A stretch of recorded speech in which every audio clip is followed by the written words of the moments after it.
Hello everybody, my name is Sebastian Kula and I'm representing simultaneously Kazimierz Wielki University from the city of Bydgoszcz and University of Science and Technology also from the city of Bydgoszcz in Poland. The work which I'm going to present was prepared together with Professor Horaś and Professor Kozik. Here is the outline of my presentation. I'm going to start with an introduction, and as an introduction I would like to explain what is fake news. Fake news is a gaining threat for many societies. Fake news can have impact for politics, economy, national security and also public health. It is proven that fake news is an effective tool of propaganda during, for example, political tensions. Fake news can be fruitfully used for misinformation, destabilization and manipulation. It has been often reported that fake news is a part of hate speech, and recently there were cases when fake news triggered panic. Simultaneously, fake news is very tricky. Fake news is easily adapting to the surroundings, and we can say that fake news is like a chameleon. Hence, it is not a trivial task to recognize fake news inside huge amount of data and news which are attacking each day common citizen. And this issue is a part of Social Truth project, which is running in the frame of Horizon 2020. The project gathers academia and industrial partners interested in providing reliable information for both professionals and individual users. How we are able to tackle with fake news? First of all, I would like to explain how intelligence is considered. Quite often the intelligence is considered as ability to recognize the patterns, and also artificial intelligence has ability to recognize the patterns. The natural language processing models are part of artificial intelligence, and with support of them we are able, for example, to classify text. The NLP models successfully distinguish between Orwell and Conan Doyle tales, like it is depicted on the slide, and with the help of NLP we are able to recognize fake news. The state-of-the-art method in NLP is BERT. The NLP is developing rapidly, mainly due to deep neural networks and the increase of availability to computational power and especially to GPUs. Below there are items presenting the BERT features and advantages. The BERT method has ability to recognize and capture the contextual meaning in a sentence or a text. The BERT method is defined as a breakthrough solution, gradually becoming the standard in NLP. In BERT, the numerical representation of a unique word is not the same and depends on the word neighborhood. From our point of view, BERT is a very useful tool because BERT methods are available in the FLAIR library, and our work was done based on this library.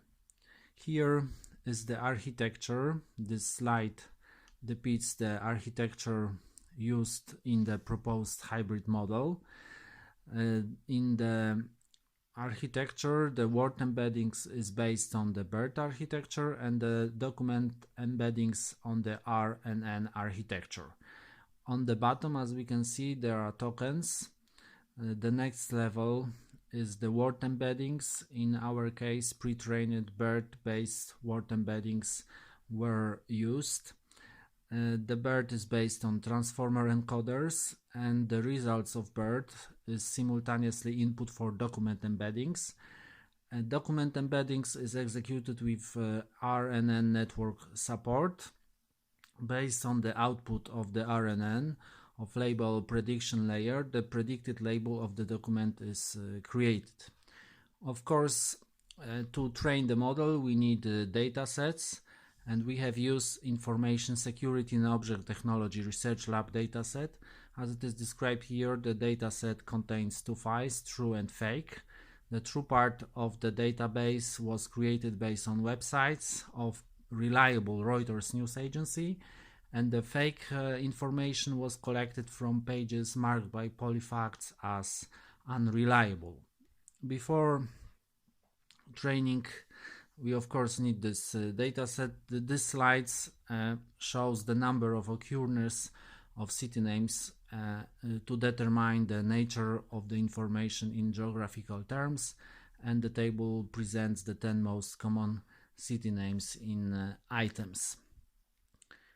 We have created two collections. Collection 1 is smaller one and contains two columns, label and title, as it was based on the articles titles, and the collection 2 contains also two columns, label and text. Before training, we have done also pre-processing, and for example the word Reuters was eliminated from the content, as well as email addresses, social media addresses, website addresses, emoticons, punctuation, commas, dots, full stops, etc. Also, all input fragments were reduced to 100 tokens. Our computational platform was in a cloud. The elements of the platform are as mentioned here, so Pandas, Flare, Jupyter Notebook, Python collaboratory platform, and through this collaboratory platform we had access to GPU cards, so our work was supported with GPU cards. Of course, we need to set the hyperparameters. On this slide we see hyperparameters of RNN, and on that slide we see hyperparameters of a BERT. We have applied 4 different pre-trained BERT word embeddings approaches, which are available in Flare for both collections. And based on that, we have obtained in total 8 different models, 8 different results. And these slides are results of models testing. The models were based on collection 1. In all cases, the high accuracy was obtained. That slide presents the computation time needed for models training based on collection 1, and the time is around 10 minutes. This slide presents the results for collection 2, and as we can see here, also the accuracy is high. Anyway, it's lower than for models based on collection 1.